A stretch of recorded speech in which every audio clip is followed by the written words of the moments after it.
Personal na ininspeksyon ni Pangulong Bongbong Marcos ang ilang proyekto sa Western Visayas, kabilang ang pinalawak na Antique Airport. Mas pinalaki, pinaganda ang passenger terminal building, pati ang rampa nito na kayang mag-accommodate ng 4 na jet aircraft ng sabay-sabay.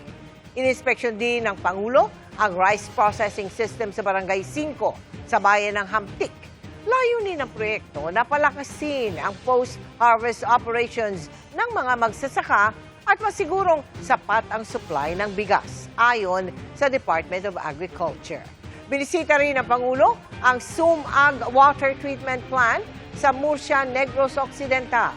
Sabi ng Pangulo, malaking bagay ang public at private partnership upang maisakatuparan ang pagsusupply ng 15 million liters ng malinis na tubig kada araw sa nasa 25,000 na pamilya sa Bacolod City at katabi pang lugar.